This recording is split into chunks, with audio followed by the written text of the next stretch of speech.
ഇതുവരെയും ചിന്തിക്കാത്തയും അറിയാത്തയും കുറച്ചധികം നല്ല ടിപ്സുകൾ കളക്ട് ചെയ്തിട്ടാണ് ഞാൻ വന്നിരിക്കുന്നത് ഫോയിൽ പേപ്പർ കൊണ്ട്. ആരും സ്കിപ്പ് ചെയ്യരുത്, പൂർണ്ണമായിട്ട് കാണണം, കണ്ട് സപ്പോർട്ട് നൽകുക. അതുപോലെ തന്നെ നിങ്ങൾക്ക് ഇഷ്ടപ്പെടുകയാണെങ്കിൽ നിങ്ങളുടെ ഫ്രണ്ട്സിനും ഫാമിലിക്കൊക്കെ ഷെയർ ചെയ്ത് കൊടുക്കാൻ മറക്കരുത്. ചെയ്ത് നോക്കിയിട്ട് അഭിപ്രായം പറയുവാനും മറക്കരുത് കേട്ടോ.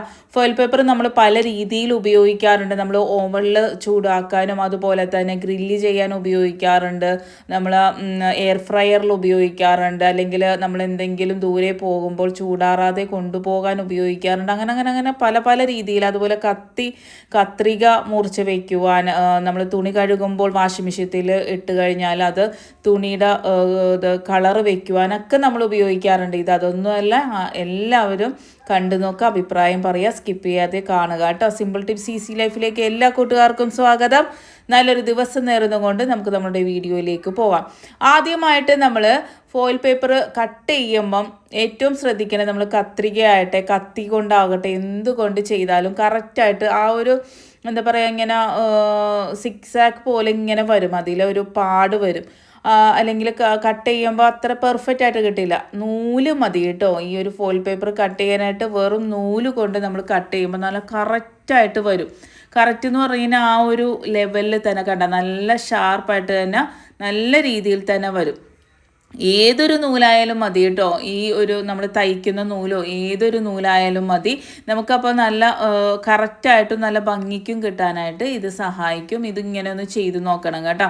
അതുപോലെ തന്നെ നമ്മൾ ആ ഒരു പേപ്പർ അതിൻ്റെ ഉള്ളിൽ വെച്ചിട്ട് നമ്മൾ ഫോയിൽ പേപ്പർ എടുത്ത് വെക്കുകയാണെങ്കിൽ ഒട്ടിപ്പിടിക്കുന്ന ആ ഒരു പ്രോബ്ലം ഇല്ലേ, അതിൽ സ്റ്റിക്കി ആയിട്ട് നമ്മൾ അടുത്തത് എടുക്കാനായിട്ട് നോക്കുമ്പോൾ അത് കറക്റ്റായിട്ട് അത് വരൂലല്ലോ, ആ ഒരു ഭാഗം അവിടെ ഒട്ടിപ്പിടിച്ചിരിക്കും. അപ്പോൾ പിന്നെ അത് പിഞ്ചി പിഞ്ചി പിഞ്ചി പോകാനായിട്ട് ചാൻസ് ഉണ്ട്. അപ്പോൾ നമ്മൾ ഉപയോഗിച്ച് കഴിയുമ്പോൾ ആ ഒരു നൂല് ആ ഒരു ഭാഗത്ത് ഏറ്റവും എൻഡിൽ വെച്ച് കൊടുത്തിട്ട് അത് മടക്കി വെച്ച് കഴിഞ്ഞാൽ നല്ല കറക്റ്റായിട്ട് തന്നെ നമുക്ക് കിട്ടും. കണ്ട, നമ്മൾ കൈകൊണ്ട് ഇങ്ങനെ കീറിയെടുത്താലും ആ ഒരു പെർഫെക്ഷനിൽ കിട്ടില്ല, ആ ഒരു ചുളിവൊക്കെ വരും, നല്ല പെർഫെക്റ്റ് ആയിട്ട് കിട്ടില്ല. നമ്മൾ ആ നൂല് കൊണ്ട് കീറുന്ന പോലെ അത്രയും പെർഫെക്റ്റ് ആയിട്ട് വേറെ എന്തുകൊണ്ട് ചെയ്താലും കിട്ടില്ല. കത്തി കൊണ്ടാണെങ്കിലും ആ ഒരു ഒരു എന്താണ് ഷേപ്പ് വ്യത്യാസമുണ്ടാകും. പക്ഷെ നൂല് കൊണ്ട് ചെയ്താൽ വളരെ സിമ്പിളായിട്ട് ചെയ്യാനായിട്ട് സാധിക്കും. ചെയ്ത് നോക്കാം. അടുത്തതായിട്ട് നമ്മൾ ഉള്ളിയൊക്കെ മേടിച്ച് കഴിഞ്ഞാൽ വളരെ പെട്ടെന്ന് തന്നെ ചീത്തായി പോകാറുണ്ടല്ലേ.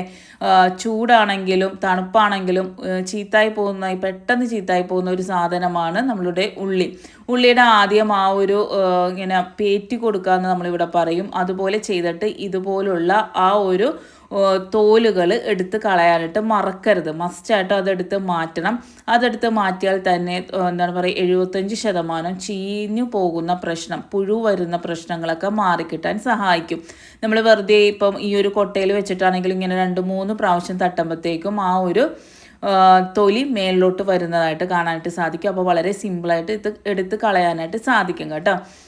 അടുത്തതായിട്ട് ഫോയിൽ പേപ്പർ ഇതുപോലെ 2-3 ഫോയിൽ പേപ്പർ കഷ്ണിച്ചിട്ട് ചെറിയ ചെറിയ പീസ് കേട്ടോ, അത് ആ ഉള്ളിയുടെ ഓരോ സൈഡിലായിട്ട് ഇട്ട് കൊടുത്തു കഴിഞ്ഞാൽ നല്ല രീതിയിൽ തന്നെ അത് ചെയ്യാതിരിക്കുവാനായിട്ട് സഹായിക്കും. ചെറു പ്രാണികൾ വരുന്നതും ഈച്ച വരുന്നതും ഒക്കെ വരാണ്ടിരിക്കുവാനായിട്ട് സഹായിക്കും. ഞാൻ ഇതിനു മുമ്പ് വീഡിയോ കാണിച്ചിട്ടുണ്ട്. വെള്ളത്തിൽ നമ്മൾ ഈ ഒരു ഫോയിൽ പേപ്പർ ഇട്ട് നമ്മളുടെ പ്രാണി ശല്യം കൂടുതലുള്ള ഭാഗങ്ങളിൽ നമ്മൾ തൂക്കി ഇട്ട് കഴിഞ്ഞാൽ യാതൊരു കണ്ണീച്ച, ഈച്ച ഇവയുടെ ശല്യങ്ങളുള്ള സ്ഥലങ്ങളിൽ അങ്ങനെ വെച്ചു കൊടുത്താൽ നല്ല എഫക്റ്റാണ് കേട്ടോ. ഈ ഉള്ളിയിലും ഇതുപോലെ ഇട്ട് കൊടുത്താൽ ആ ഒരു ചെറു പ്രാണികൾ വന്നതും പുഴുക്കൾ വന്നതും ഒക്കെ തടയാനായിട്ട് സഹായിക്കും കേട്ടോ.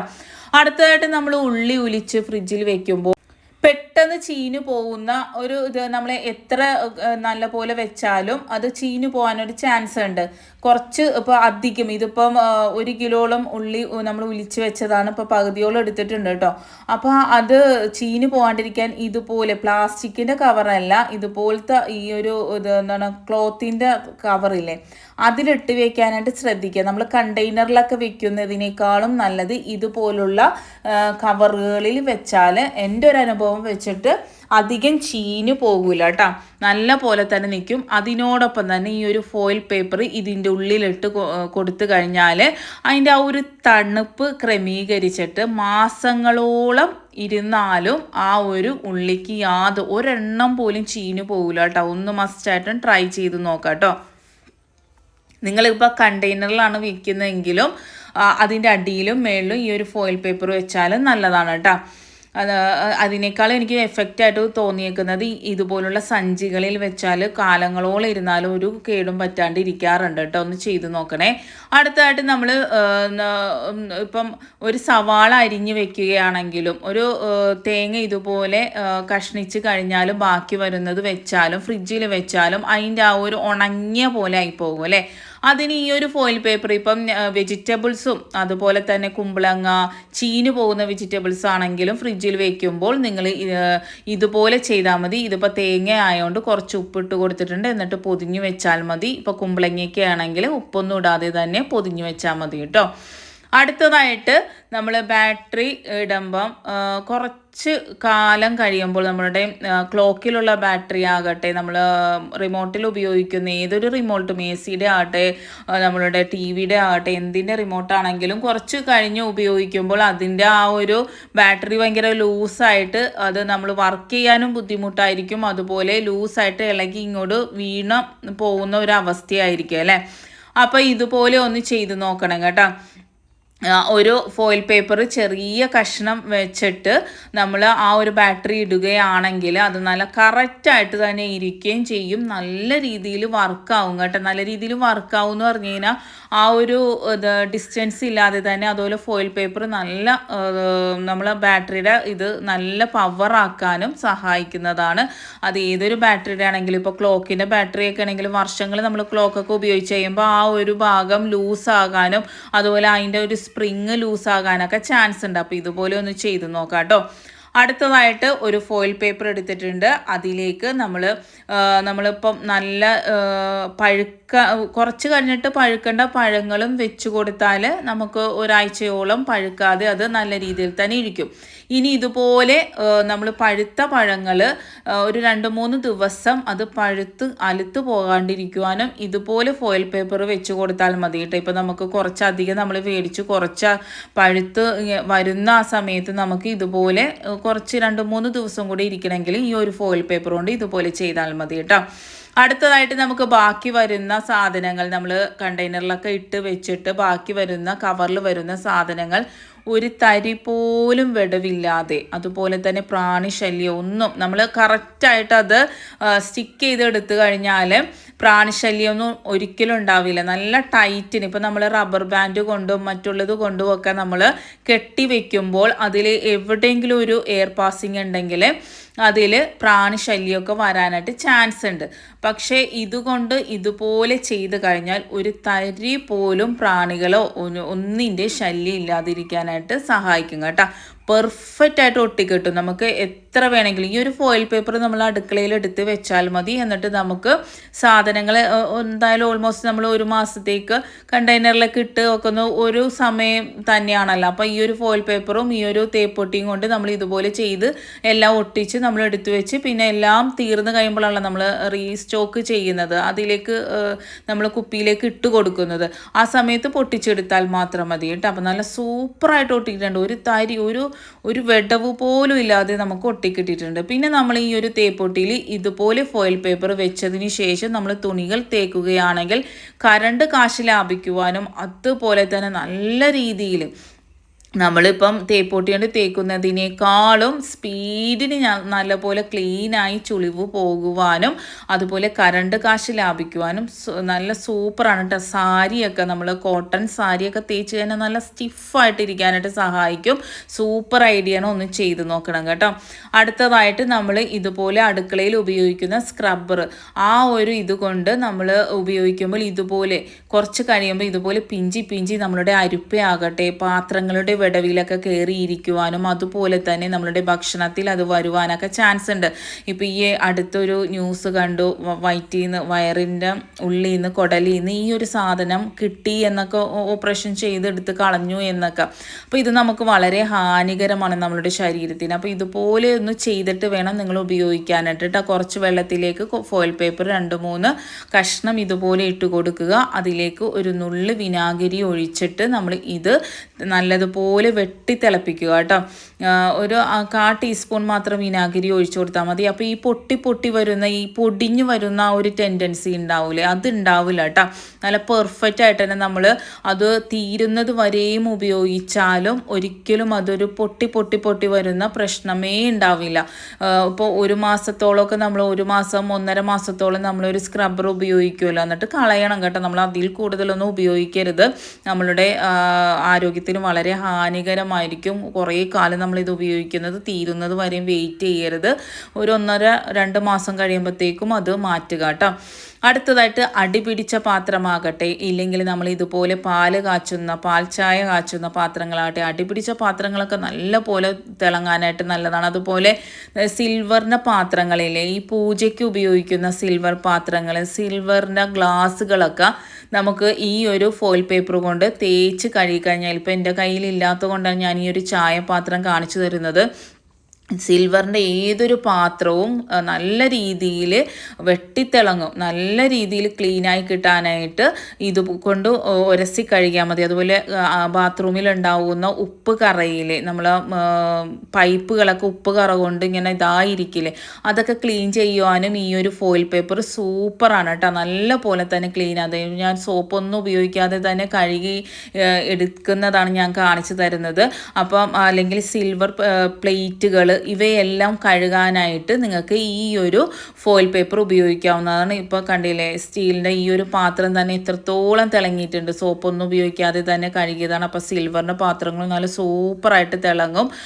നമ്മൾ വേണമെങ്കിൽ ഒന്ന് തിളപ്പിച്ച് കഴുകിയൊക്കെ എടുത്താലും നല്ല സൂപ്പറായിട്ട് തിളങ്ങും കേട്ടോ. അടുത്തതായിട്ട് നമുക്ക് ഒരു ജോയിൻറ്റ് പെയിൻ പല വിധത്തിൽ, ചിലപ്പോൾ നമുക്കൊരു ഉളുക്കോ അല്ലെങ്കിൽ നമ്മളൊന്ന് കൈ കുത്തിയിരിക്കുകയോ അല്ലെങ്കിൽ എനിക്ക് മെയിനായിട്ട് ബാത്റൂം കഴുകുമ്പോൾ ഈ ഒരു ജോയിൻറ്റിന് നല്ല വേദനയാണ് കേട്ടോ, ബാത്റൂം കഴുകുന്ന ദിവസങ്ങളിൽ. അപ്പം നമുക്ക് ഈ ഒരു ഫോയിൽ പേപ്പർ ഇതുപോലെ നമുക്ക് എവിടെയാണോ വേദന, ഇപ്പോൾ കൈ മൊത്തം വേദന ഉണ്ടെങ്കിൽ അങ്ങനെ ഇട്ട് കൊടുക്കുക. അല്ലെങ്കിൽ ഈ ഒരു ജോയിൻറ്റിന് മാത്രമാണ് വേദനയെങ്കിൽ ആ ഒരു ജോയിൻറ്റിൽ ഇതുപോലെ ഇട്ടിട്ട് 1-2 മണിക്കൂർ നമുക്ക് ഇപ്പോൾ TV ഒക്കെ കണ്ടുകൊണ്ടിരിക്കുമ്പോൾ ഇതുപോലെ ഒന്ന് വെച്ച് കൊടുത്ത് 100% റിസൾട്ടാണ് കേട്ടോ. സ്ത്രീകൾക്ക് മെയിനായിട്ട് ഉണ്ടാവുന്നതാണ് ഈ ഒരു കൈവേദന എന്ന് പറയുന്നത്. കൈവേദന, കാലുവേദന, മുട്ടുവേദന എവിടെയാണെങ്കിലും ഈ ഒരു ഫോയിൽ പേപ്പർ ഇതുപോലെ വെച്ച് കൊടുത്താൽ മതി കേട്ടോ. അതുപോലെ തന്നെ ഭയങ്കര ടയേർഡായിട്ട് നമുക്ക് മസിൽസൊക്കെ നല്ല വേദന, കാലിലെ മസിൽസിനൊക്കെ നല്ല വേദനയും ഉറക്കം നമുക്ക് കിട്ടുന്നില്ല, ശരിക്കും നമുക്ക് ഉറക്കം കിട്ടാത്ത സമയങ്ങളിലും തീർച്ചയായിട്ടും നിങ്ങളിങ്ങനെ ചെയ്ത് നോക്കണം കേട്ടോ. വളരെ എഫക്റ്റീവാണ്. നമ്മളുടെ ആ ഒരു നമ്മളുടെ കാലിലുള്ള മസിൽസ് റിലാക്സ് ആകുവാനും അതുപോലെ തന്നെ നമ്മളുടെ മുട്ടുവേദന, ഉപ്പൂറ്റുവേദന, കാലുവേദന, അതുപോലെ നല്ല ഉറക്കം കിട്ടുവാനും ഇതുപോലെ ഫോയിൽ പേപ്പർ 2 കാലിലും വെച്ചിട്ട് ഒരു 8 മണിക്കൂറെങ്കിലും വെക്കണമെന്നാണ് പറയുന്നത്. അപ്പോൾ നമ്മൾ രാത്രി കിടക്കുമ്പോൾ ചെയ്താൽ അത്രയും നല്ലതാണ്. നല്ല റിലാക്സേഷൻ കിട്ടും, അതുപോലെ തന്നെ നല്ല ഉറക്കവും കിട്ടും. നമ്മൾ മസിൽസിനൊക്കെ ഞാൻ ഇത് ചെയ്ത് റിസൾട്ട് കിട്ടിയത് കൊണ്ടാണ് നിങ്ങളോട് ഈ പറയുന്നത്. നല്ല ഉറക്കം കിട്ടും. അതുപോലെ തന്നെ നമ്മൾ ഈ ഒരു ബാമും മരുന്നും പെയിൻ കില്ലർ ഒന്നും കഴിക്കാതെ ഇതുപോലുള്ള സിമ്പിളായിട്ടുള്ള ഹോം റെമഡീസ് ചെയ്ത് നോക്കാം കേട്ടോ. ഈ ഒരു സിൽവർ ഫോയിൽ പേപ്പറിന് ഒരു പ്രത്യേക ഒരു ആഗീരണ ശക്തിയുണ്ട്. അതുകൊണ്ടാണ് നമുക്ക് ഈ ഒരു റിലാക്സേഷൻ കിട്ടുന്നത്. അപ്പോൾ വളരെ എഫക്റ്റീവായിട്ടുള്ള ഒരു ഹോം റെമഡിയാണ്. നല്ല ഉറക്കം കിട്ടുവാനും അതുപോലെ തന്നെ വേദനകൾ മാറിക്കിട്ടുവാനും കേട്ടോ. ചെയ്തു നോക്കണേ. അടുത്തതായിട്ട് ഒരു പാത്രത്തിലേക്ക് കുറച്ച് പേസ്റ്റ് ഇട്ട് കൊടുക്കുന്നുണ്ട്. ഏതൊരു പേസ്റ്റ് ആണെങ്കിലും ഇട്ട് കൊടുത്താൽ മതി. നമുക്ക് ഏറ്റവും വലിയ ബുദ്ധിമുട്ടായിട്ടുള്ളൊരു കാര്യമാണ് നമ്മളുടെ വീട്ടിലെ ബാത്റൂം എപ്പോഴും നല്ല ക്ലീനായിട്ടും ഫ്രഷ് ആയിട്ട് ഇരിക്കുക എന്നുള്ളത് അല്ലേ. ഒരു ഗസ്റ്റ് വരുമ്പോഴത്തേക്കും നമുക്ക് ഏറ്റവും വലിയ ടെൻഷനാണ് ബാത്റൂമിലെ ആളുകൾ കയറുമ്പോൾ ബാഡ് സ്മെൽ ഉണ്ടാവുമോ എന്നുള്ള ഒരു പേടി അല്ലേ. അപ്പോൾ കുറച്ച് ഉപ്പും ബേക്കിംഗ് പൗഡറും അതുപോലെ തന്നെ പേസ്റ്റും കൂടെ മിക്സ് ചെയ്യുന്നുണ്ട്. പിന്നെ ഏതെങ്കിലും ഒരു സോപ്പ് നിങ്ങൾ ഉപയോഗിച്ച് കഴിഞ്ഞ സോപ്പാണെങ്കിലും എടുത്താൽ മതി, അതാണെങ്കിലും മതി. ഇല്ലെങ്കിൽ നമ്മൾ ഉപയോഗിക്കുന്ന നല്ല സ്മെല്ലുള്ള സോപ്പാണെങ്കിലും നിങ്ങൾ എടുത്താൽ മതി കേട്ടോ. നല്ലതുപോലെ മിക്സ് ചെയ്തതിന് ശേഷം ഇതിലേക്ക് ഇട്ട് കൊടുക്കുക. വേണമെങ്കിൽ നിങ്ങൾ ആ ഒരു ഫോയിൽ പേപ്പറിൽ തന്നെ വെച്ച് കൊടുത്താലും മതി. എന്നിട്ട് നല്ലതുപോലെ മിക്സ് ചെയ്തിട്ട് ഞാനിപ്പോൾ ഇവിടെ കുറച്ച് സോപ്പും കൂടെ ഗ്രേറ്റ് ചെയ്ത് ഇട്ട് കൊടുക്കുന്നുണ്ട്. നിങ്ങൾക്ക് വേണമെങ്കിൽ ഉപയോഗിച്ച് കഴിഞ്ഞ സോപ്പ് അതിലേക്ക് ഇട്ട് കൊടുത്താലും മതി കേട്ടോ. അപ്പോൾ നമ്മൾ കുട്ടികളാണെങ്കിലും മുതിർന്നവരാണെങ്കിലും ഓരോ പ്രാവശ്യം പോകുമ്പോഴും ഫ്ലഷ് അടിക്കുമ്പോൾ ഈ ഒരു ഇത് നമുക്ക് നല്ല ക്ലീനായിട്ട് ക്ലോസറ്റ് ഒന്നും കഴുകേണ്ട ആവശ്യമേ ഉണ്ടാവില്ല. മാസത്തിലോ അല്ലെങ്കിൽ 1.5 മാസമൊക്കെ കൂടുമ്പോൾ ക്ലോസറ്റ് കഴുകിയാൽ മാത്രം മതി. അതുമല്ല ഓരോ ഫ്ലഷിനും നല്ല സൂപ്പർ സ്മെല്ലും ഉണ്ടാവും, ക്ലീനായിട്ടിരിക്കും, യാതൊരു ടെൻഷനും വേണ്ട. ഗസ്റ്റുകളൊക്കെ വരുമ്പം ബാത്റൂം ക്ലീൻ ആയിരിക്കോ, ബാത്റൂം നീറ്റാണോ എന്നുള്ളൊരു ടെൻഷനൊന്നും വേണ്ട. അപ്പോൾ ചെറിയ ഓട്ടകൾ ഇതുപോലെ ഇട്ട് കൊടുക്കുക കേട്ടോ ഈ ഒരു ബോളിൽ. എന്നിട്ട് നമുക്ക് ഫ്ലഷ് ടാങ്കിലേക്ക് ഈ ഒരു ബോൾ ഇട്ട് കൊടുക്കാം കേട്ടോ. ഒരു മാസത്തേക്ക് നിങ്ങൾക്ക് എന്താണ് പറയുക, യാതൊരു ടെൻഷനും വേണ്ട. ഒരു മാസം കഴിയുമ്പോഴത്തേക്കും നമ്മൾ പിന്നെയും ഈ ഒരു ബോൾ ഇട്ട് കൊടുത്താൽ മാത്രം മതി. ഈ ഒരു ബോൾ ഇട്ട് ഒരു 2-3 മണിക്കൂർ നമ്മൾ വെയിറ്റ് ചെയ്തിട്ട് വേണം നമ്മൾ ഫ്ലഷ് അടിക്കാനായിട്ട്. എന്നാൽ മാത്രമേ അത് പെർഫെക്റ്റ് ആയിട്ട് വരികയുള്ളൂ. ഓരോ ഫ്ലഷിനും നല്ല ഒരു സ്മെല്ലും ഉണ്ടാവും, അഴുക്കും പിടിക്കില്ല, നല്ല ഫ്രഷ് ആയിട്ട് തന്നെ ബാത്റൂമിൽ ഇരിക്കും. അപ്പോൾ എല്ലാ ടിപ്സുകളും ചെയ്തു നോക്കുമെന്ന് വിശ്വസിക്കുന്നു. ഇഷ്ടപ്പെട്ടാൽ ലൈക്ക് ഇടാനും കമൻറ്റ് ചെയ്യാനും ഷെയർ ചെയ്യാനും മറക്കരുത്. Thanks for watching.